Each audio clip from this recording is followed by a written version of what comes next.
From Natural or Supernatural, a casebook of true unexplained mysteries.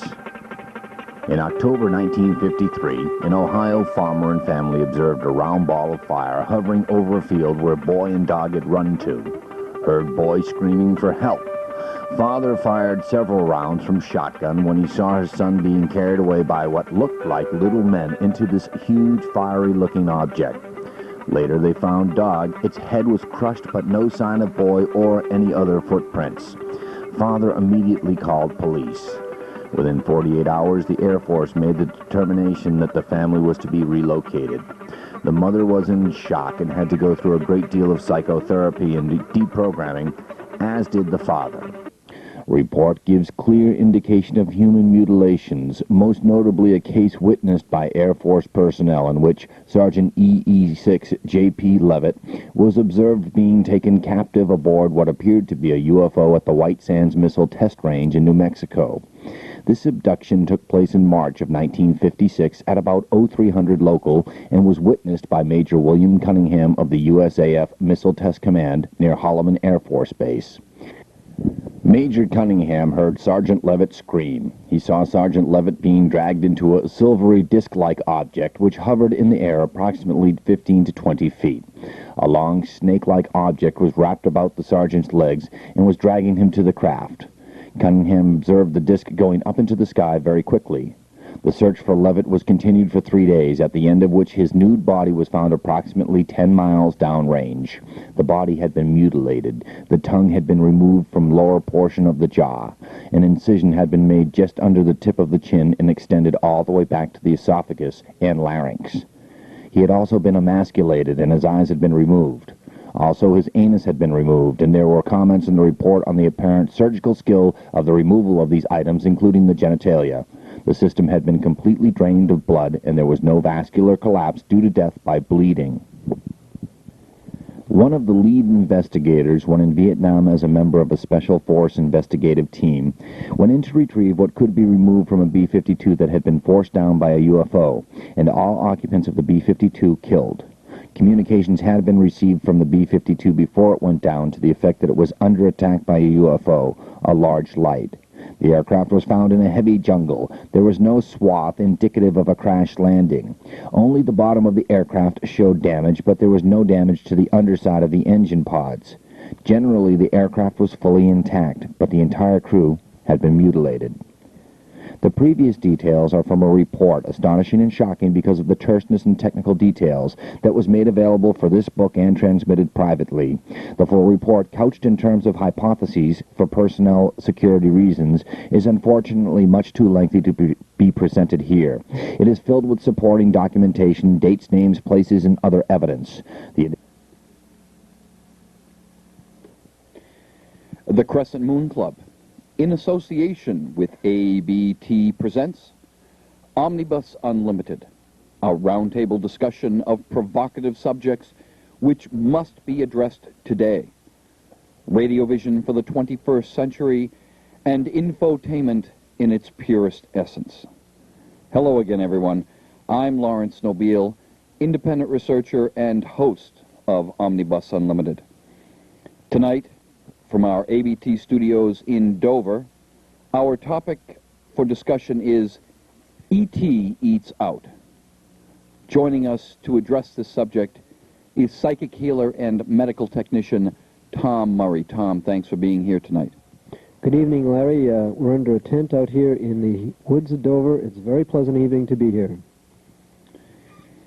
UFOlogist Dan Murray. Dan, thanks for being here this evening. Glad to be here, Larry. Weathercaster Damon Nobile. Damon, thanks for being here this evening. It's always a pleasure to be here.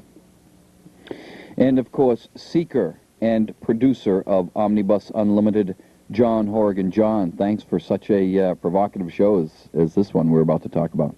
Scary. Thanks, Larry. Tonight, our visual backdrop for tonight's show is provided by ABT. Gentlemen, the stirring tale read by John only moments ago is the topic of our story. E.T. eats out. The radio waves these days on Saturdays and Sundays are quite often frequented by shows about where to go to eat. Where's the best food? What's the cheapest prices? But rarely has a radio show talked about the idea that this planet and its people might be a delicacy. Seeker and producer John Horrigan, what you just read that story, a fantastic story, which I, speaking just for myself, raised a few hairs on the back of my neck, because in light of movies like Predator and Predator 2, in which the Earth is helpless against invading forces that could take us at a moment's notice and just eat us, it's just hair-raising. Some words about that. You just read the story. What do you think? You had mentioned 10 episodes ago, and I know we don't like to mention what goes on in other programs, but you mentioned that we could be pets or food for these people, and I scoffed at the idea of food. I never thought of cannibalism. So in my research this weekend, I came across these human mutilations, which are remarkably similar to cattle mutilations. And we're going to be going to Tom in just a moment about his theory. I haven't, and now this sounds, I can be as blunt as possible. I think this was a snack for them. They needed something to go on. Usually they would extract the cattle and kill the cattle, remove the cattle's organs to get the proteins and enzymes or whatever type, the building blocks that they exist on. And I think it's like when you're kind of giddy, if you haven't eaten all day, you'll go for the dry macaroni or something like that. I know that's very blunt, but I think that was the closest person, that B-52. Maybe they were... the reason why they devoured it. Maybe the B-52 was in a very offensive posture. They're armed aircraft, but when they find the planes in perfect condition and the whole bodies are mutilated, then J.P. Leavitt, he wanders off the White Sands missile range, and he's seen by Cunningham. Cunningham is charged with the murder, then the charges are dropped. And then they find him.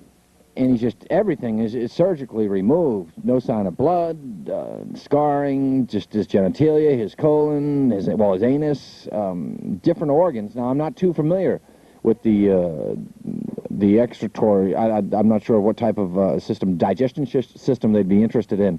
But it seems that they were going after the same things that they were going after in the cattle. And...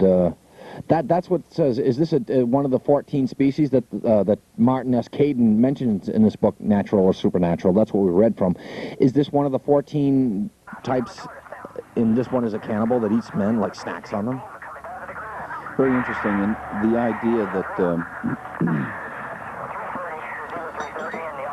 we, as human beings, we tend to have a much higher philosophy, and that is why we tend not to eat each other unless there are extreme moments of need. But the idea of other aliens eating us, well, that's not too far removed from the idea of us eating, say, cows. And if cows could speak, would we eat them? Larry and John, one thing that I think of here is, first of all, we mentioned the mutilations. They usually involve something around the oral cavities, the anal cavities, and the genital area, and digestive tract, what's known as the alimentary canal, the beginning and the end of the human being. It's the only hole in the body that permeates you from one end to the other end. So you're like a tube within a tube, so that everything that goes into you is processed through this and comes out the other end. Therefore, what would go into your bloodstream and what would go into the cells of your body to build you, maintain you, and make you function, also are found in the system, either at some stage of preparation or some stage following use. As you mentioned and referred to a show before that we had done for radio, we had noted that in England, the alien spacecraft fly over fields of grain. In the United States, they often mutilate cattle. Cattle eat grain, humans eat the cattle. That's the connection I got. My thought is that the aliens are trying to study the digestive and eating habits of the human beings to see how it affects their health, their longevity, and their reproductive systems, their ability to be sterile or unsterile. Now, to me, from what Dan Murray has said, in which the Earth is off grounds, nobody does any damage, any warfare or anything like that in the different alien groups, the Earth is very important to the survival of the aliens. They need the Earth more than the Earth needs the aliens. What do they need on the Earth? Do they need our cattle? Do they need our grain? Or do they need us? There's a possibility.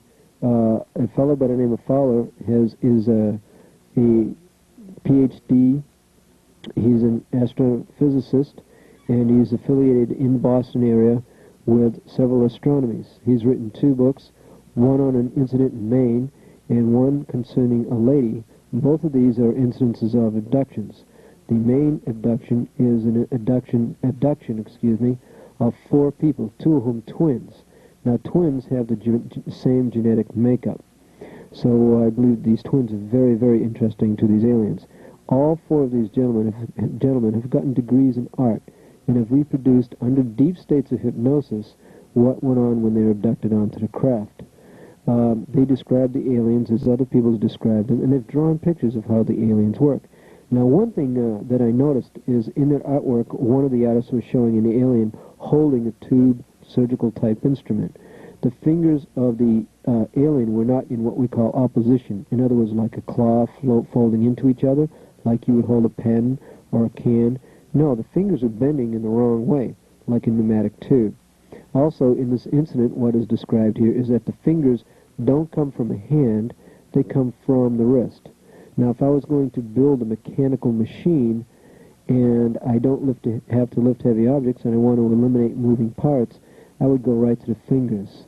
Also, these aliens are described as crossing the floor without moving their legs.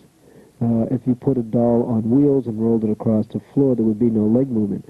I believe that the aliens that we see with large eyes and the large oversized heads and the fake mouth and the fake nose and the fake ears, after all, they're just slits. They don't talk and they don't breathe. I think they're machines. They're either cyborgs or they're, what's the other term? But there's some kind of a mechanical device. And I believe that they're controlled by other aliens, more superior aliens who have built these drones or machines. People in abductions often talk about the fact that these aliens seem to be emotionless, not lifelike then. They're doing a job.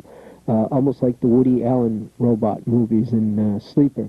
But the idea is these aliens that we seem to see the abductions taking place from are probably being mentally controlled and physically controlled by other aliens through telepathic communication. Also, the knobs on the spaceships have often been described as being rather round and simplistic.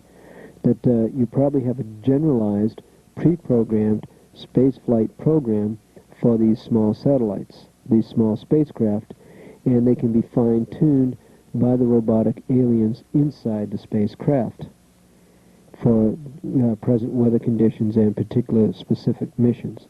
But that the overall mission is still controlled by aliens in another craft in another location. This might also explain why sometimes an alien craft will come down, hover for a while, through the lights. I believe the light systems are similar to what we would call a radar system or a microwave feedback system. I have a microwave security system in my house that they send out, see if there's human life forms there, how dangerous are the human life forms, are they armed or unarmed, how many, etc. And if they feel it's safe to move in and abduct them, they move in and abduct them. If it feels that it's dangerous territory, there's too many of them or whatever, let's get the heck out of here, and the spaceship disappears. This down to B-52 doesn't sound like a crash. It sounds like it was stopped in mid-flight in the air through what my brother Dan would call a tractor beam, and then probably lowered to the ground after its engines are killed. We've all heard descriptions of how when spacecraft appear, they seem to be able to short-circuit machinery and electrical systems. So you create electrical failure in the B-52, the electrical systems don't work, the engines shut off, you hold it in a tractor beam, kind of drop it straight down so it doesn't go in a crash, bang up, abduct the humans, examine their body parts, leave them on the plane, beam them up and beam them back down. There's also, in physics, there was Star Trek comes up often as a point of reference on this TV show, especially by Dan Murray, who's a fan of the show. And as he mentions, a lot of the technology that appears in life, very often the scientists will say, well, I remember the Dick Tracy movie, or the Buck Rogers movie, and I developed the technology from that. And who knows? But the other factor is that I think that what's going on here is that these abductions are taking place to study the reproductive systems for human beings for mating purposes. And I feel that one of the biggest fears of the aliens here is possible sterility of the human race, that it's necessary for us to help them reproduce their own.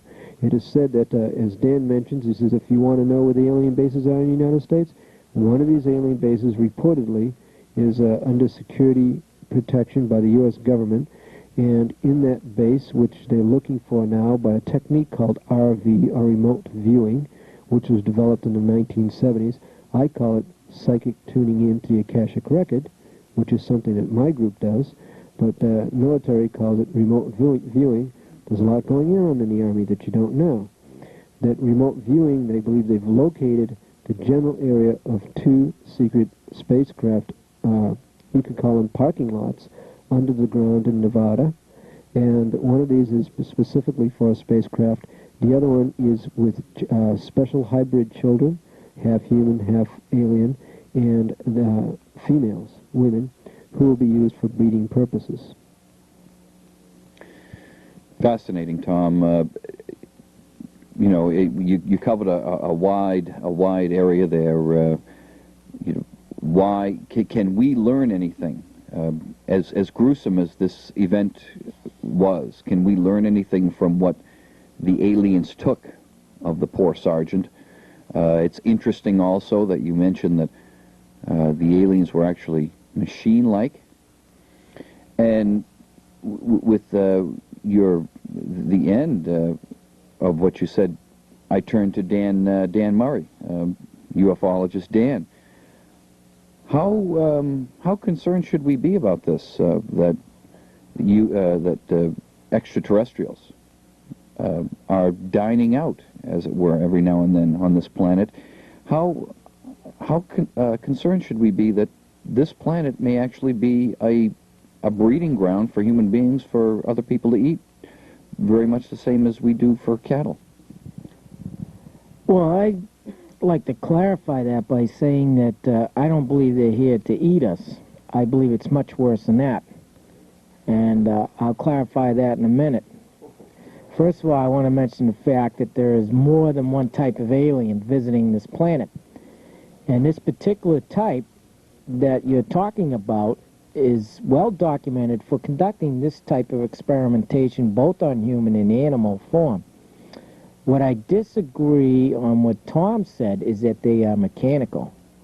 What you have just heard described by Cunningham in the Air Force was the usual type alien that you see in a suit. And the type suit that they wear and the helmet that they wear does have very large round type eyes with holes for ears. However, when you take the helmet off, you have your typical 4 foot 11, 4 foot 10 gray alien with long arms and about 3 fingers or so that fits all others. And that's what is so confusing about these reports.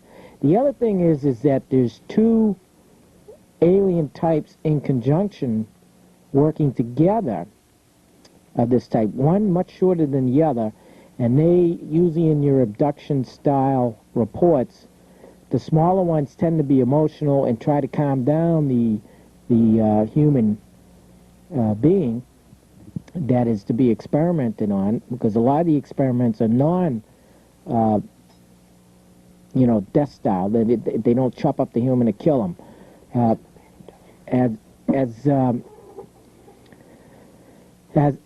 As in this report, you have a very scary description of mutilization and downing of an Air Force plane. Now, what scares me is the fact not that that they are chopping up humans, which I haven't heard of them doing in a long time. I've heard of them experimenting on humans, but not killing them. But let me explain something. The reason why I'm not afraid of that is because their purpose is not here to eat us. They are studying us. But they could eat us if they wanted to. No, they're vegetarian. I doubt they could process us. They, on the type of atmosphere they live in those ships, it would be impossible to store, eat, and process food the way you and I would think of it. However, what is going on is the part about the female prototype to start the new human race is, in fact, online. They do intend to replace us because we are too violent. And we are getting too knowledgeable technology-wise, within the universe. We've become dangerous, and so it is their intentions, as they have tried in the past, to so-called religions to tame us and bring us into the universal line. They intend to replace us, and not by coming down and shooting everybody with ray beams, but by generally pacifying us, by creating a race that's a little bit more passive. That's what I believe is going on, and I find that scarier than anything else. So, Dan, they're going to give us some sort of psychological lobotomy. Not psychological. It'll be through slowly incorporating the new human into the field. A little bit of alien into it, and in other words, they're going to crossbreed. Like a replicant. Well, they're going to crossbreed us, is what they're going to do. They've got the part of their experimentation, of course. We're talking about an alien that is an expert. When we go put a person on an operating table, we use all types of mechanical and chemical devices to operate and to conduct our experiments or our medicine. They do not. They use different types of, like, protoplasm. In other words, they use living cells to hold you down, living cells to repair, what we would call, like, biotech today, only much, much more advanced. They operate in a totally different way than we would ever understand, or that we're incapable of right now of understanding.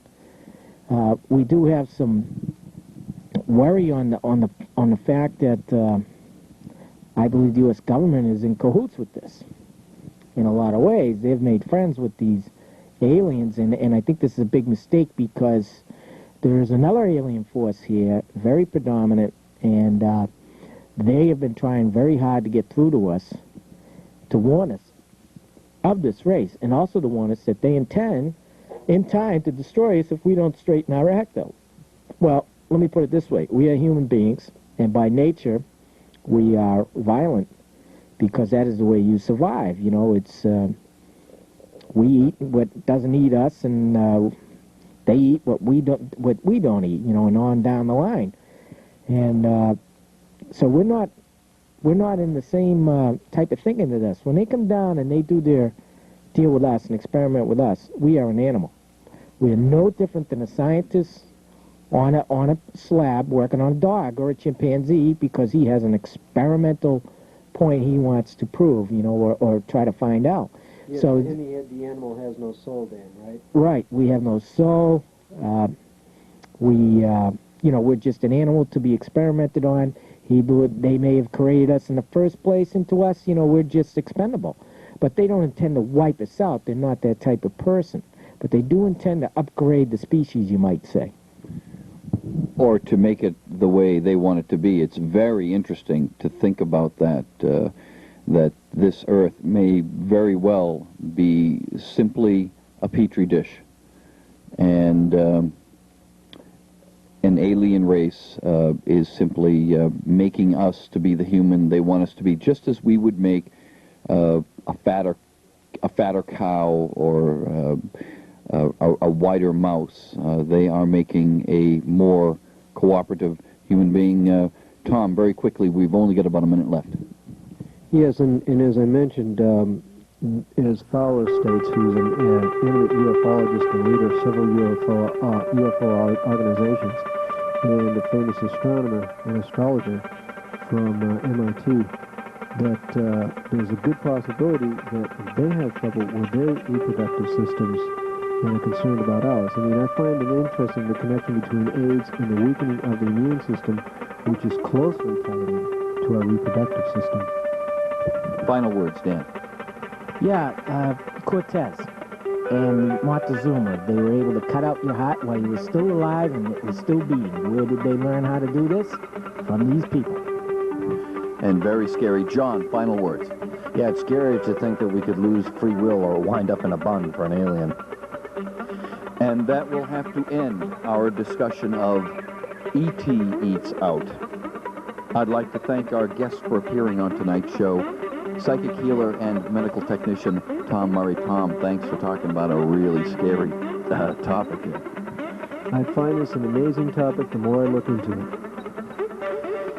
Ufologist Dan Murray. Dan, it's hard to be optimistic at this point. Oh, I'm very optimistic. In fact, I'll be starting an underground movement to fight back. Seeker and producer of Omnibus Unlimited, John. John, thank you very much for just probably one of our better shows. Yeah, and it just shows how helpless we really are in this petri dish called Earth. And weathercaster Damon Nobile. Damon, thanks for being here this evening. Oh, it's a pleasure. Pleasure is all mine. Omnibus Unlimited is seeking artists and videographers to display their works on our visual backdrop of various episodes of Omnibus Unlimited. If you're an artist or videographer and would like to have your work displayed on this show, send your name, address, phone number, and area of study to Omnibus Unlimited, Box 577, Dover, Massachusetts, 02030-0577, and perhaps your work will appear on Omnibus Unlimited. For the rest of our audience, if you have any questions, comments, suggestions, or if you'd like to be a guest on Omnibus Unlimited, that address once again is Omnibus Unlimited, Box 577, Dover, Massachusetts, 02030-0577. All letters will be answered on upcoming episodes of Omnibus Unlimited. I'm Laurence Nobile, independent researcher and host of Omnibus Unlimited. For all of us here at Omnibus Unlimited, thank you for your attention, good night, and good luck. Omnibus Unlimited is a presentation of ABT and the Crescent Moon Club. This program is the property of ABT. Any broadcast, rebroadcast, or other use of the accounts and descriptions of this program without the expressed written consent of ABT is strictly encouraged. Copyright 1993 by ABT.